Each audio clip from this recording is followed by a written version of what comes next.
নমস্কার, আমি তুফান। Alternate study YouTube চ্যানেলে তোমাদেরকে স্বাগত। আজকে আমাদের লুসেন সিরিজের 3 নাম্বার ক্লাস। আজকে আমরা 3 নাম্বার ক্লাসে আলোচনা করব দা ডাইজেস্টিভ সিস্টেম নিয়ে, অর্থাৎ পৌষ্টিক তন্ত্র নিয়ে।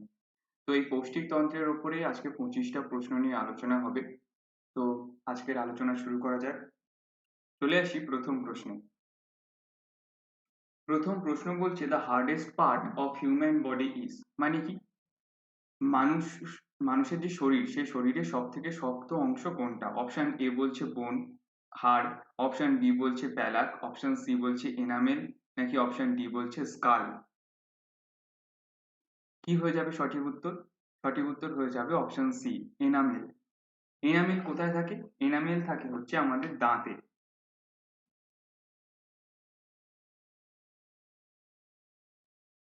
এতে প্রায় জল থাকে না বললেই চলে। তো জলের পরিমাণ এতে কত হয়? ওয়াটার থাকে কত? 0%। আর এটা কি দিয়ে মেনলি তৈরি হয়? এগুলো মেনলি তৈরি হয় এনামেল কি দিয়ে? ক্যালসিয়াম আর ফসফেট আয়ন দিয়ে। বোঝা গেল? তো সেই জন্য আমাদের দাঁতের জন্য সব থেকে বেশি গুরুত্বপূর্ণ কি হয়? ক্যালসিয়াম। আমাদের হাড়ের জন্য কি দরকার হয়? ক্যালসিয়াম। তো এই ক্যালসিয়াম, ফসফেট আয়ন এইগুলো দিয়ে তৈরি হয় এনামেল। এছাড়াও এর সাথে আরো কিছু মিনারেল থাকে। তো এই এনামেলে জল থাকে না, আর এটাই আমাদের সব থেকে মানে শরীরের সব থেকে শক্ত অংশ। বোঝা গেছে? পরের অংশ, পরের part. Which of the following organs have the capacity of regeneration, মানে কি? এই নিচের অঙ্গগুলোর মধ্যে কার ক্ষমতা আছে যে এ আবার রিজেনারেট করতে পারে, আবার নতুন করে তৈরি হতে পারে? মানে কি, কোনো একটা অংশ নষ্ট হয়ে গেল, সেই অংশটা আবার ঠিক হয়ে যেতে পারে। অপশন এ বলছে স্প্লিন, অপশন বি বলছে কিডনি, অপশন সি বলছে ব্রেন, আর অপশন ডি বলছে লিভার। সঠিক উত্তর কি হয়ে যাবে? লিভার, অর্থাৎ যকৃৎ। যকৃতের কি থাকে? রিজেনারেশন পাওয়ার। অর্থাৎ যদি মানে এইরকম তো হয় যকৃৎ। তো এই যকৃতের কোনো একটা অংশ খারাপ হয়ে গেল, যে এখান থেকে এই অংশটা হয়তো খারাপ হয়ে গেল, তখন এখান থেকে এইটুকু অংশ কেটে কি করে দেওয়া হয়? বাদ দেওয়া হয়। তো আবার যকৃৎ কি করতে পারে? আবার সেই অংশটাকে পুনরায় তৈরি করে নিতে পারে। বোঝা গেল? পরের প্রশ্ন। Which one of the following enzymes is found in human saliva, মানে মানুষের যে লালা রস আছে, সেই লালা রসের মধ্যে নিচের এই অপশনগুলোর মধ্যে কোন এনজাইম বা উৎসেচক পাওয়া যায়?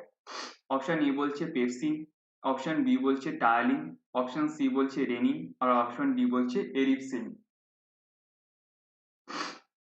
হিউম্যান সেলিভা। তো এই হিউম্যান সেলিভাতে কি পাওয়া যায়? টায়ালিন। বোঝা গেল? এই টায়ালিন একে কি বলা হয়? টায়ালিন অ্যামাইলেজ বা স্যালিভারি অ্যামাইলেজ। ঠিক আছে? আর মানে স্যালিভা মানে যে স্যালিভাতে কি থাকে? এই টায়ালিন থাকে, আর কি থাকে? আর থাকে অ্যামাইলেজ, সরি অ্যামাইলেজ বলছি। আর থাকে হচ্ছে লাইসোজোম। তো লাইসোজোম তো হচ্ছে আমাদের কোনো রকম ব্যাকটেরিয়া ট্যাকটেরিয়া প্রবেশ করলে তাকে ধ্বংস করার জন্য কাজে লাগে। আর একটা কি থাকে? টায়ালিন অ্যামাইলেজ, যেটা আমাদের স্যালিভা অর্থাৎ লালা রসে এই এনজাইমটা পাওয়া যায়। আর এ কিসের পাচনে সাহায্য করে? এ পাচনে সাহায্য করে কার? কার্বোহাইড্রেট। তো আমাদের মুখে কোন খাদ্যের পাচন শুরু হয়? কার্বোহাইড্রেটেরই পাচন শুরু হয়। আর সেটা কে কোন উৎসেচক করে থাকে? টায়ালিন। ঠিক আছে? পরের প্রশ্ন। How many teeth in man comes out twice, মানে মানুষের কতগুলো দাঁত আছে যারা আবার দুবার জন্মায়? অপশন এ বলছে 4টে, অপশন বি বলছে 12টা, অপশন সি বলছে 20টা, আর অপশন ডি বলছে 28টা। কোন শিশুর শরীরের মানে শিশুর দাঁতের সংখ্যা কত হয়? 20টা। বোঝা গেল? আর একজন প্রাপ্তবয়স্ক মানুষের দাঁতের সংখ্যা কত হয়? 32টা। বোঝা গেল? তো এই যে 20টা, এই 20টাকে আমরা কি বলে থাকি? Milk teeth.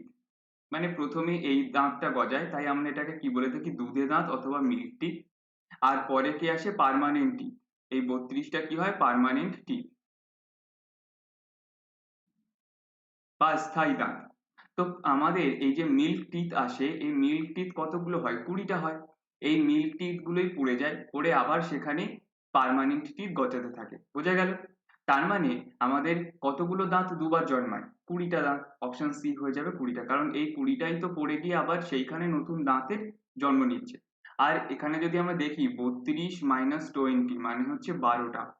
তো যদি জিজ্ঞাসা করতো যে মানুষের কতগুলো দাঁত হচ্ছে একবারই জন্মায়, তো সেটা কি হয়ে যাবে 12টা। বোঝা গেছে? কারণ এই 12টা তো মিল্ক টিথের মধ্যে ছিল না, এই 12টা পার্মানেন্ট টিথ যখন ওঠে তখনই ওঠে। বোঝা গেছে?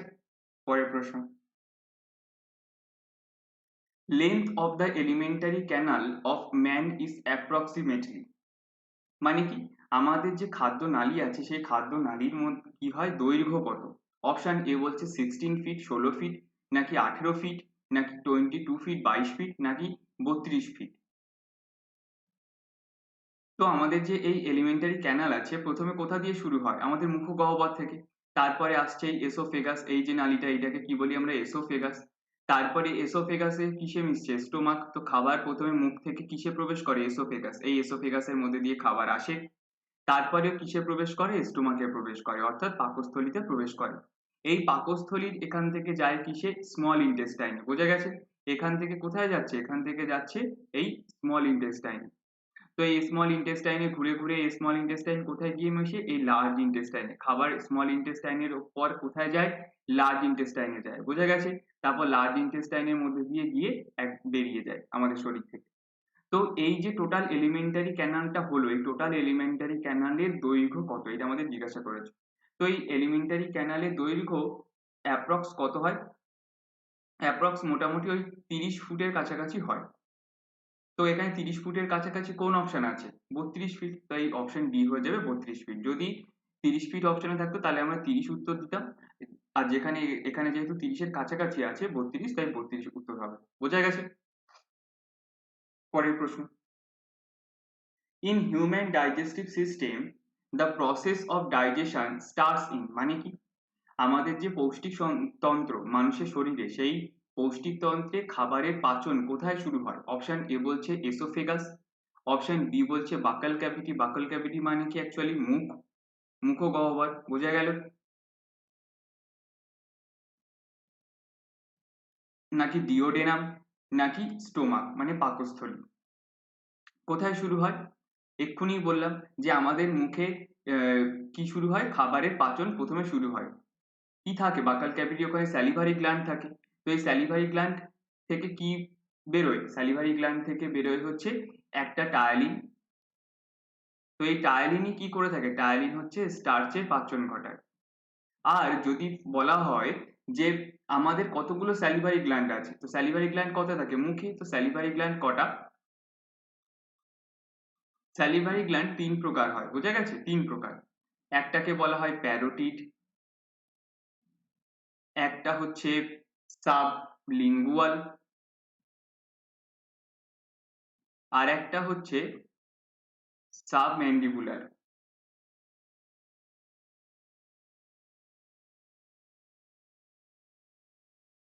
তো এই প্যারোটিড হয় সব থেকে বড়, এ হচ্ছে লার্জেস্ট। যে হচ্ছে কোথায় থাকে? প্যারোটিড থাকে হচ্ছে আমাদের কানের ধারে। আর আর এটা কটা হয়? দুটো হয়। আর লিঙ্গুয়াল এ হয় সব থেকে ছোট, স্মলেস্ট। বোঝা গেল? এ কোথায় থাকে? আমাদের জিভের নিচে। আর সাবম্যান্ডিবুলার এটা কোথায় থাকে? যে নিচের চোয়ালের নিচে থাকে। তো এই হচ্ছে আমাদের 3টে স্যালিভারি গ্ল্যান্ড, যার থেকে কি বেরোয়? টায়ালিন। তো এই টায়ালিন কি করে থাকে? স্টার্চের পাচন ঘটায়। তাই আমরা বলতে পারি যে আমাদের যে হিউম্যান ডাইজেস্টিভ সিস্টেম আছে সেখানে ডাইজেশন কোথায় শুরু হয়? সেখানে শুরু হয় মুখগহ্বরে, অর্থাৎ বাকাল ক্যাভিটিতে। বোঝা গেছে? পরের প্রশ্ন, the enzyme which takes part in digestion of milk protein, milk প্রোটিনের ডাইজেশনে পাচনে কোন এনজাইম অংশগ্রহণ করে? অপশন এ বলছে পেপসিন, অপশন বি বলছে ট্রিপসিন, অপশন সি বলছে রেনিন, আর অপশন ডি বলছে এরিকসিন। মিল্ক প্রোটিন কোনটা? মিল্ক প্রোটিন হচ্ছে ক্যাসিন। বোঝা গেল? আমাদের যে স্টোমাক আছে, এই এসোফেগাস থেকে, এসোফেগাস কিসে এসে মিশছে? এসোফেগাস এসে মিশছে পাকস্থলীতে। তো এই পাকস্থলীতে 3 প্রকারের সেল হয়। সরি, 3 প্রকারের না, 2 প্রকারের। একটা হচ্ছে অক্সিনটিক সেল, এটা 1 নাম্বার। আর একটা কি সেল হয়? আর একটা সেল হয় পেপটিক সেল। একটা অক্সিনটিক আর একটা কি পেপটিক। তো এই অক্সিনটিক সেল থেকে বেরোয় কি, অক্সিনটিক সেল থেকে কি বেরোয় HCl, আর পেপটিক থেকে দুটো এনজাইম বেরোয়, একটা হচ্ছে পেপসিন আর একটা কি, আর একটা হচ্ছে রেনিন। কিন্তু এরা অ্যাক্টিভ অবস্থায় বেরোয় না, প্রথমে কে বেরোয়, পেপসিনের জায়গায় বেরোয় পেপসিনোজেন। তো এই পেপসিনোজেন কে কে অ্যাক্টিভেট করে, এই HCl অ্যাক্টিভেট করে, করে কিসে পরিণত করে, পেপসিন। রেনিনও তাই, রেনিনের হিসেবে বেরোয় প্রোরেনিন হিসাবে, বোঝা গেছে? তো এই রেনিনকে কে অ্যাক্টিভেট করে, সেই HCl ই অ্যাক্টিভেট করে ও রেনিনকে, প্রোরেনিন থেকে রেনিন, বোঝা গেল? তাহলে যখন এই মিল্ক প্রোটিন অর্থাৎ ক্যাসিন আমাদের শরীরে প্রবেশ করে তখন কি হয়, তো এই ক্যাসিনের উপরে ফার্স্টে কে কাজ করে, ক্যাসিনের উপরে ফার্স্টে কাজ করে হচ্ছে এই রেনিন। তো এই রেনিন ক্যাসিনকে কিসে পরিণত করে, প্যারাক্যাসিনে, বোঝা গেল? এই প্যারাক্যাসিনের উপরে কে কাজ আসে, পেপসিন, তারপর একে কিসে পরিণত করে, পেপটাইডে পরিণত করে। পেপটাইড অর্থাৎ প্রোটিনের ছোট ছোট ক্ষুদ্র অংশ, বোঝা গেছে? তাহলে এই ক্যাসিন বা এই মিল্ক প্রোটিন এইটাকে ব্যবহার মানে পাচন করার জন্য কিসের দরকার হয়, রেনিনের প্রয়োজন হয়, নতুবা এর উপরে পেপসিন কাজ করতে পারে না। পেপসিন অন্যান্য প্রোটিনকে তো ডাইজেস্ট করে দেয়, কিন্তু ক্যাসিনের ক্ষেত্রে একদম ফার্স্টেই পেপসিন কাজ করতে পারে না, প্রথমে রেনিন আসে, রেনিন এসে ক্যাসিনকে কিসে পরিণত করে দেয়, প্যারাক্যাসিনে। তারপর প্যারাক্যাসিনের উপরে কে কাজ করে, পেপসিন কাজ করে। তখন এই ছোট ছোট অংশে মানে প্রোটিনের যে একটা বড় পার্ট সেটাকে এরকম ছোট ছোট ছোট ছোট এরকম ছোট ছোট ক্ষুদ্র ক্ষুদ্র অংশে এরকম ভেঙে দিতে পারে, বোঝা গেছে? তাহলে কে দরকার, রেনিন কে দরকার, বোঝা গেছে? পরের প্রশ্ন, in which of the following organs carbohydrate is stored as glycogen. আমাদের শরীরে যে কার্বোহাইড্রেট শর্করা সেটা কি হিসেবে সঞ্চিত হয়, গ্লাইকোজেন হিসেবে সঞ্চিত হয়। জিজ্ঞাসা করছে আমাদের কোন অঙ্গে সঞ্চিত হয় এই গ্লাইকোজেন। অপশন এ বলছে ইন্টেস্টাইন, অপশন বি বলছে স্টোমাক পাকস্থলী, ইন্টেস্টাইন মানে অন্ত্র, সি লিভার মানে যকৃৎ, আর প্যানক্রিয়াস মানে অগ্ন্যাশয়। কোথায় সঞ্চিত হয় কার্বোহাইড্রেট গ্লাইকোজেন হিসেবে, গ্লাইকোজেন হিসেবে সঞ্চিত হয় কোথায়, লিভারে, বোঝা গেছে? পরের প্রশ্ন, which part became modified as the task of elephant. মানে হাতির যে দাঁত, এই যে দুটো দাঁত এরকম বেরিয়ে থাকে, এইগুলোকে আমরা কি বলে থাকি, এইগুলোকে আমরা বলে থাকি কি, টাস্ক। তো এই হচ্ছে টাস্ক। তো এই টাস্ক কিসের অংশ, মানে কোন অংশ বেড়ে গিয়ে এই টাস্ক তৈরি হয়। অপশন এ বলছে ক্যানাইন, অপশন বি বলছে প্রিমোলার, অপশন সি বলছে সেকেন্ড ইনসিজার, আর অপশন ডি বলছে মোলার। তার মানে এটা তো আর কি বলে থাকি, হাতির দাঁত আর এই চারটে দিয়েছে দাঁত, তো কোন অংশটা বেড়ে গিয়ে তৈরি করে, সেকেন্ড ইনসিজার, ঠিক আছে? আমাদের ইনসিজার কটা হয়, একটা সূত্র ছিল ICPM, মানে মানুষের শরীরের কথা। তো মানুষের ক্ষেত্রে এটা ম্যান, তো ম্যানের ক্ষেত্রে কি হয়, ইনসিজার কটা হয়, দুটো, ক্যানাইন কটা হয়, একটা, প্রিমোলার কটা হয়, দুটো, আর মোলার কটা হয়, তিনটে। তাহলে এই হচ্ছে মানুষের শরীরের ক্ষেত্রে মনে রাখার জিনিস বা মনে রাখার সূত্র বলতে পারি, এটাকেই বলা হয় ডেন্টাল ল, ঠিক আছে? এই আমরা যে ওপরের চোয়াল আর নিচের চোয়াল এটাকে যদি এরকম ভাগ করি, তাহলে কটা অংশ দেখতে পাবো, যে এই একটা পার্ট, এই একটা পার্ট, আর এই একটা পার্ট, এই একটা পার্ট। তো এই আমি এখানে এই একটা পার্টের অংশটাই দেখালাম, তাহলে এতে কটা দাঁত থাকবে, আটটা। এরকম কটা ভাগ আছে, চারটে। তাহলে 8 × 4 সমান কত হয়, 32। তাহলে মানুষের দাঁতের স্ট্রাকচার এইভাবে যায়, বোঝা গেছে?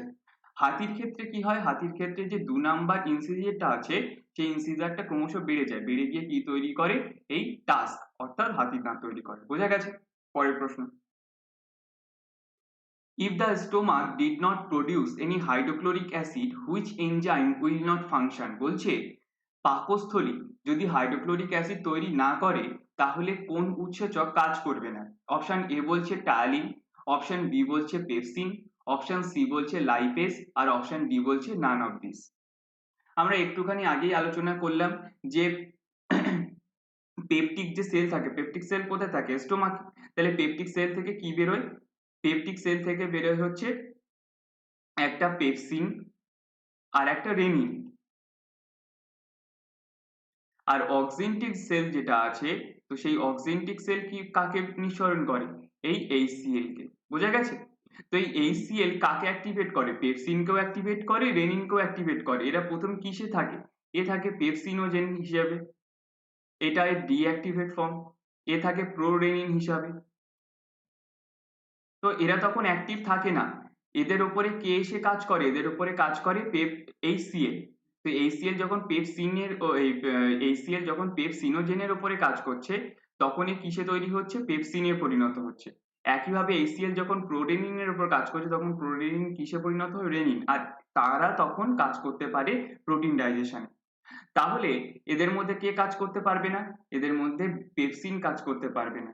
যদি হাইড্রোক্লোরিক অ্যাসিড নিঃসরণ না হয় তাহলে পেপসিন তো মানে যে পেপসিনোজেন বেরোবে সেই পেপসিনোজেনটা তো পেপসিনোজেনই থেকে যাবে, এই পেপসিনোজেন থেকে তো আর পেপসিনে পরিণত হতে পারবে না। আর পেপসিনোজেন তো প্রোটিনের ডাইজেশনও ঘটায় না, ঘটায় কে, পেপসিন ঘটায়। তাহলে পেপসিন যদি হচ্ছে নাই তৈরি হলো তাহলে প্রোটিনের ডাইজেশন কে ঘটাবে, বোঝা গেছে?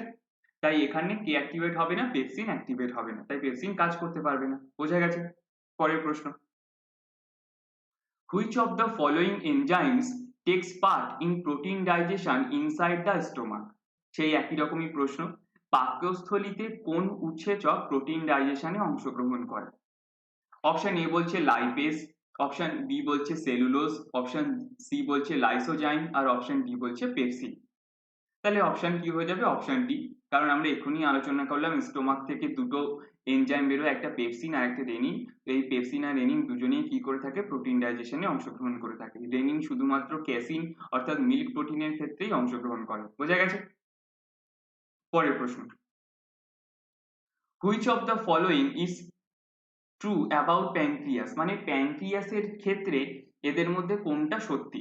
অপশন এ বলছে pancreas is a part of only the endocrine system, মানে অগ্ন্যাশয় শুধুমাত্র অন্তঃক্ষরা গ্রন্থি সিস্টেমেরই অন্তর্গত। অপশন বি বলছে pancreas secrets only insulin hormone, মানে কি অগ্ন্যাশয় শুধুমাত্র ইনসুলিন হরমোনই নিঃসরণ করে। অপশন সি বলছে pancreas is a part of both digestive and endocrine system, মানে কি প্যানক্রিয়াস মানে পৌষ্টিকতন্ত্রেরও অংশ আবার অন্তঃক্ষরা গ্রন্থিরও অংশ। আর কি প্যানক্রিয়াস সিক্রেটস রিপ্রোডাক্টিভ হরমোন, মানে অগ্ন্যাশয় রিপ্রোডাক্টিভ হরমোন তৈরি করে।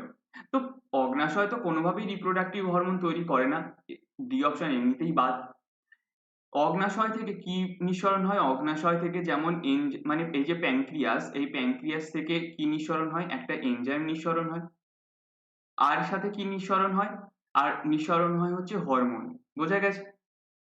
তো আমরা যারা যারা এনজাইম নিঃসরণ করে তাদেরকে আমরা কি বলে থাকি, তাদেরকে আমরা বলে থাকি বহিঃকরা গ্রন্থি অর্থাৎ এক্সোক্রাইন গ্ল্যান্ড। আর যারা হরমোন নিঃসরণ করে তাদেরকে আমরা বলে থাকি অন্তঃক্ষরা গ্রন্থি অর্থাৎ এন্ডোক্রাইন গ্ল্যান্ড, বোঝা গেছে? এন্ডো থেকে এখানে হচ্ছে অন্ত, আর এক্সো মানে হচ্ছে কি বহিঃক্ষরা, বোঝা গেছে?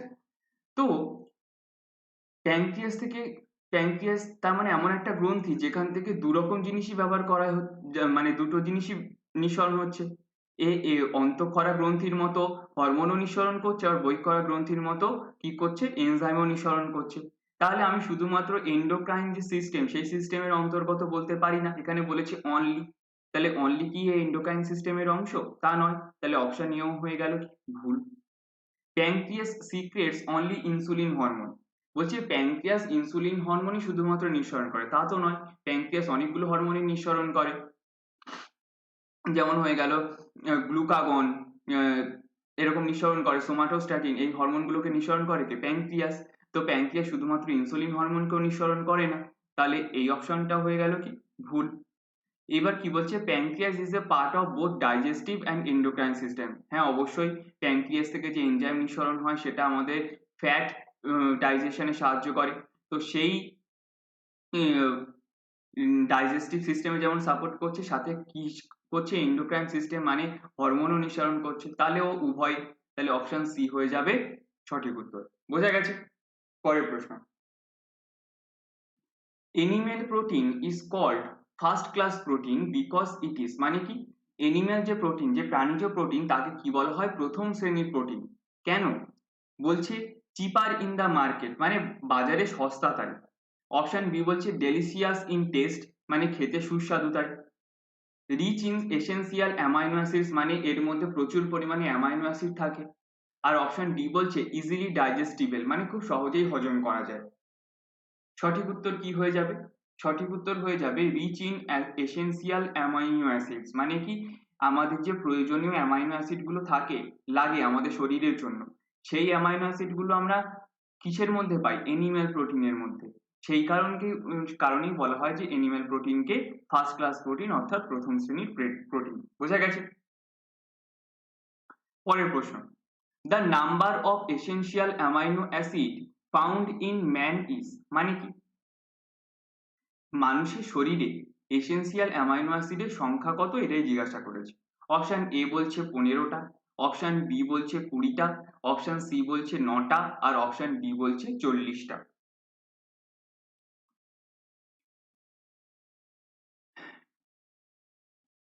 এই যে এসেনশিয়াল অ্যামাইনো অ্যাসিড বলেছে, তো এই এসেনশিয়াল অ্যামাইনো অ্যাসিড কতগুলো আছে? 1টা, 2টো, 3টে, 4টে, 5টা, 6টা, 7টা, 8টা, 9টা।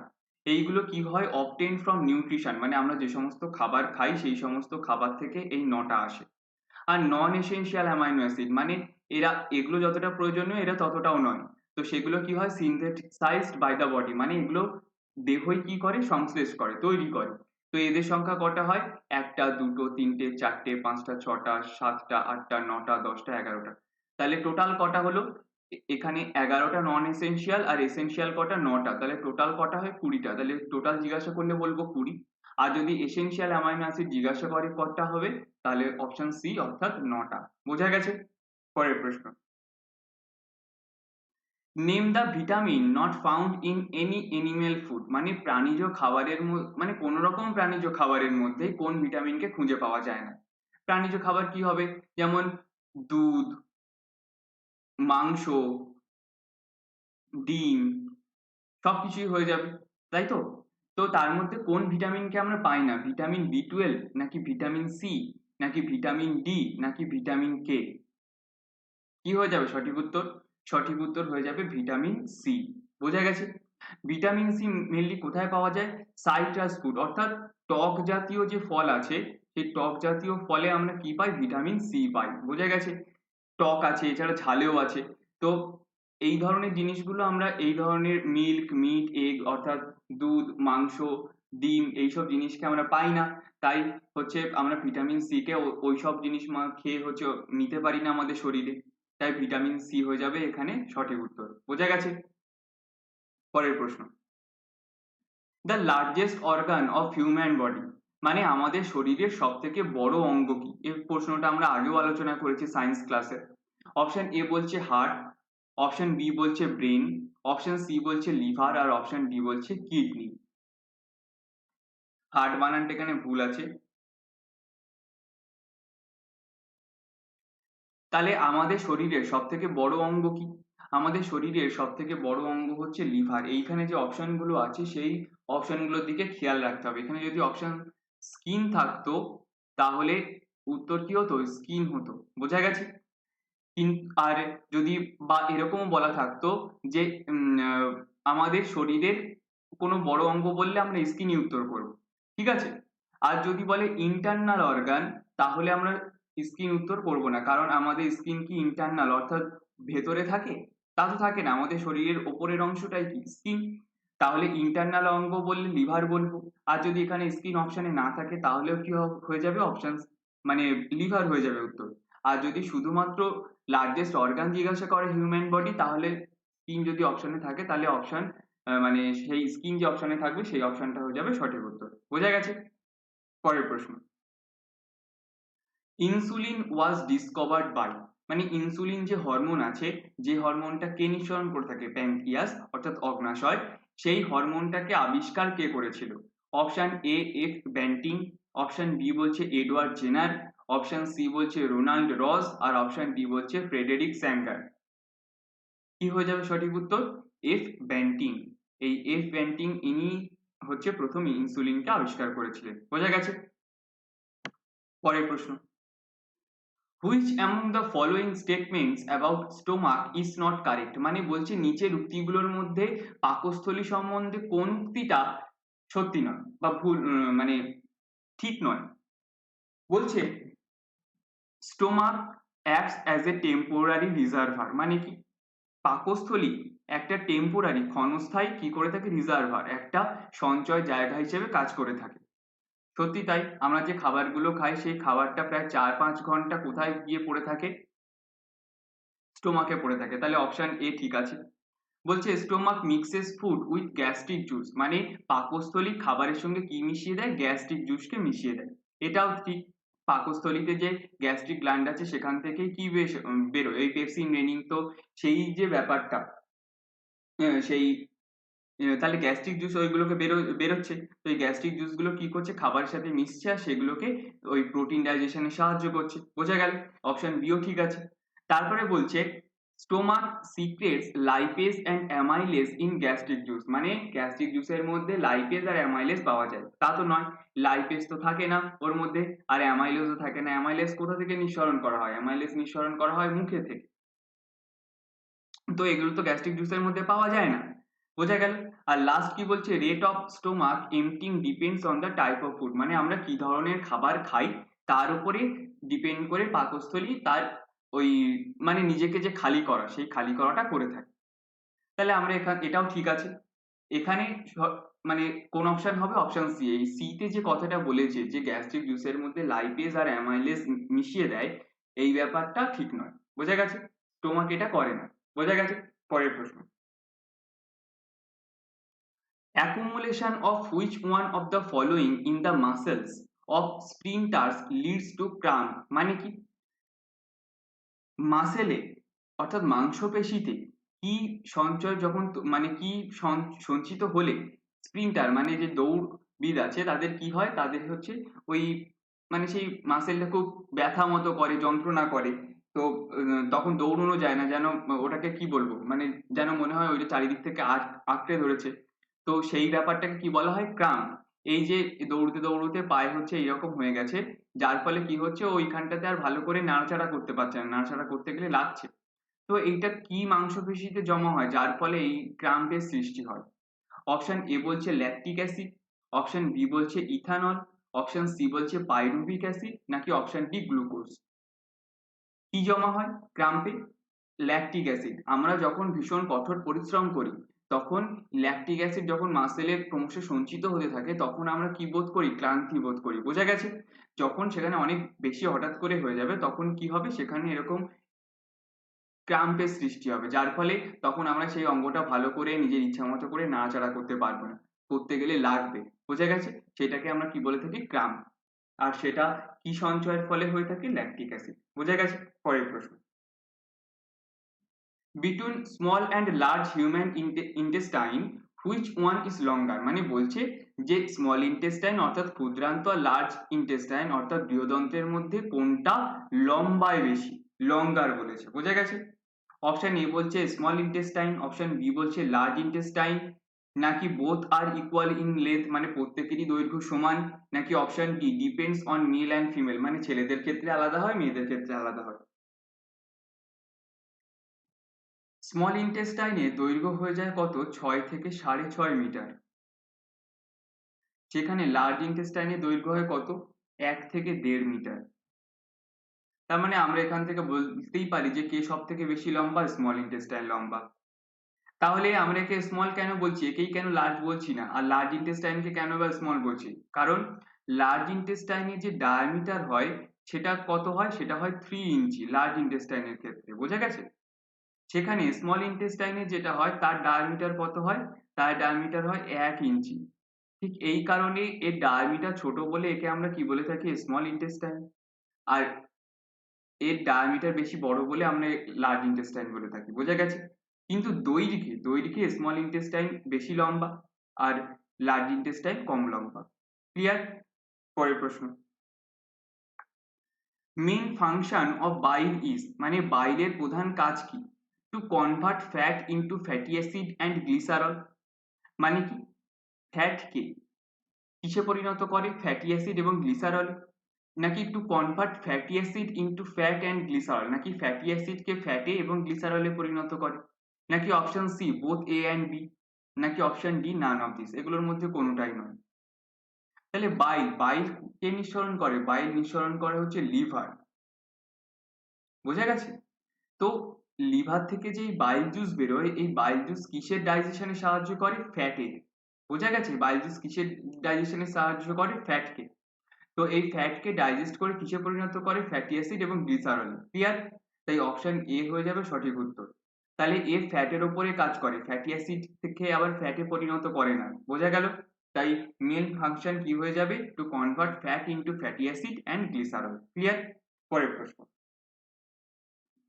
বাইল ইজ স্টোরড ইন, মানে বাইল অর্থাৎ পিত্তরস, সেই পিত্তরস কোথায় জমা হয়? অপশন এ বলছে গল ব্লাডার, অপশন বি বলছে ডিওডেনাম, অপশন সি বলছে লিভার, আর অপশন ডি বলছে স্প্লিন। পিত্তরস কোথায় জমা হয়? পিত্তরস জমা হয়, এই যে আমরা লিভার দেখছি, এই লিভারের ঠিক এই নিচের অংশে কি রয়েছে? Gall bladder. তো এই গল ব্লাডারে কে থাকে? বাইল থাকে। বোঝা গেছে? আর এই বাইল এখান থেকে নিঃসরণ হয়ে কোথায় যায়? স্মল ইন্টেস্টাইনে, আর সেখান থেকে কিসে সাহায্য করে? ফ্যাটি ডাইজেশনে সাহায্য করে। বোঝা গেছে? তাহলে গল ব্লাডারে কে সঞ্চিত হয়? পিত্তরস সঞ্চিত হয়। ক্লিয়ার? পরের প্রশ্ন। প্রথমে আছে অ্যাজারশন, কিছু বক্তব্য আছে, কি বলছে? All the proteins in our food are digested in small intestine only. বলছে যে সমস্ত যে প্রোটিন আছে, সেই সমস্ত প্রোটিন গিয়ে কিসে মানে ডাইজেস্ট হয়? স্মল ইন্টেস্টাইনে, ক্ষুদ্রান্তে। তা কি হয়? তা হয় না। প্রোটিনের ডাইজেশন কোথায় শুরু হয়? প্রোটিনের ডাইজেশন শুরু হয় ফার্স্টে স্টোমাকে। এখান থেকে কে বেরোয়? পেপসিন বেরোয় আর রেনিন বেরোয়, এরা প্রোটিন ডাইজেশনে সাহায্য করে। যে এরা 90% প্রোটিনকে কি করে? ডাইজেস্ট করে দেয়। যে 10% প্রোটিন থাকলো, সেই 10% প্রোটিন কোথায় আসে? স্মল ইন্টেস্টাইনে আসে। তাই স্মল ইন্টেস্টাইন বাকি অংশটাকে ডাইজেস্ট করে দেয়। আর যাই হোক, তার মানে আমরা এখান থেকে কি বলতে পারি? এই অ্যাজারশনটা কি আছে? ভুল আছে। এর কিছু কারণ দিয়েছে, রিজন। বলছে the protein digesting enzyme from pancreas are released into small intestine. মানে কি? প্রোটিন ডাইজেস্ট করার জন্য যে এনজাইম বা উৎসেচকের প্রয়োজন, সেটা কোথা থেকে বেরোয়? প্যানক্রিয়াস অর্থাৎ অগ্ন্যাশয় থেকে বেরোয়। আর কোথায় যায় সেটা? স্মল ইন্টেস্টাইনে যায়। তাহলে এটাও সত্যি, ওই যে স্মল ইন্টেস্টাইনে যে প্রোটিনের ডাইজেশনটা হবে, সেই ডাইজেশন হওয়ার জন্য যে গ্রন্থি থেকে এনজাইম আসে, সেটা কোন গ্রন্থি? প্যানক্রিয়াস থেকে আসে। বোঝা গেল? সেই প্যানক্রিয়াস থেকে অর্থাৎ অগ্ন্যাশয় থেকে এনজাইম যায় স্মল ইন্টেস্টাইনে, গিয়ে বাকি যে প্রোটিনটা থাকে সেই প্রোটিনটাকে ডাইজেস্ট করে দেয়। তাহলে এই রিজনটা ঠিক আছে। তাহলে অপশন গুলো যদি ভালো করে বলছে both A and R are true, মানে এ আর আর অর্থাৎ অ্যাজারশন আর রিজন দুটোই ঠিক, কিন্তু আর হচ্ছে এর সঠিক এক্সপ্লানেশন নয়, সঠিক ব্যাখ্যা নয়। মানে এটা যে বক্তব্য আছে, সেই বক্তব্যটাকে সঠিক প্রমাণ করার জন্য এখানে কিছু রিজন দিচ্ছে, লজিক দিচ্ছে।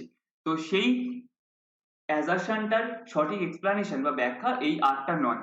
তো এখানে তো অপশন এ এমনিতেই হচ্ছে না, কারণ এ আর আর তো ট্রু নয়, এ তো ভুল তথ্য। বোঝা গেছে? তারপর বলছে both A and R are true, এখানে যেটা বলছে সেটা হচ্ছে ওই একই, এ আর আর হচ্ছে সত্যি, কিন্তু R is not the correct explanation of A, কিন্তু আর হচ্ছে এর সঠিক এক্সপ্লানেশন, সঠিক ব্যাখ্যা নয়। এই অপশনটা হচ্ছে না, কারণ এ আর আর হচ্ছে কি? এ আর আর তো দুজনেই ট্রু নয়, আর ট্রু কিন্তু এ হচ্ছে কি? এ হচ্ছে ফলস। অপশন এ বলছে A is true but R is false, এটা উল্টো, এটাও হচ্ছে না।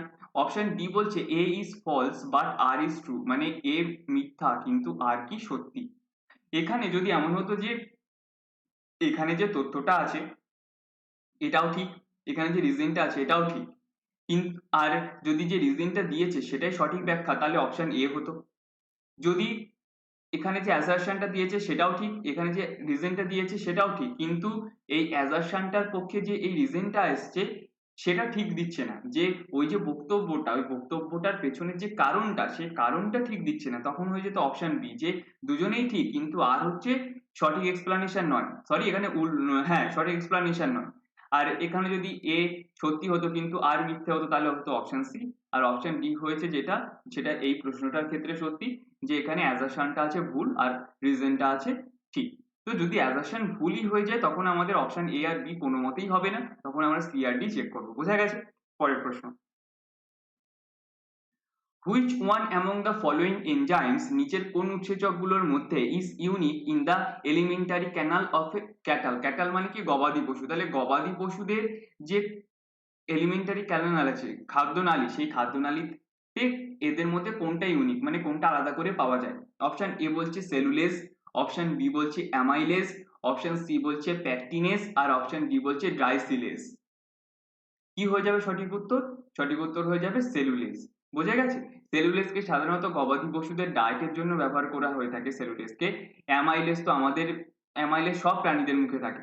তো সেইখানে অ্যামাইলেজ কি করে থাকে? কার্বোহাইড্রেটের ডাইজেশন করে থাকে। আর প্যাকটিনেজ আর গ্লাইসিলেজ এগুলো মেইনলি কিসে থাকে? এগুলো থাকে হচ্ছে প্ল্যান্টে। তাহলে একমাত্র গবাদি পশুদের ক্ষেত্রে ইউনিক এখানে কি হয়ে যাচ্ছে? সেলুলোজ। তাই অপশন এ হয়ে যাচ্ছে সঠিক উত্তর। ক্লিয়ার?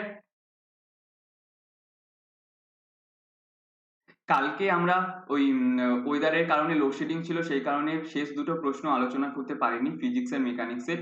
তো সেই দুটো প্রশ্নের আলোচনাটা আমরা আজকে করে নেব। বোঝা গেছে? বলছে it is easier to swim in a sea water than in ordinary water because মানে কি সমুদ্রের জলে সাঁতার কাটা সহজ নর্মাল জলে সাঁতার কাটা সহজের থেকে।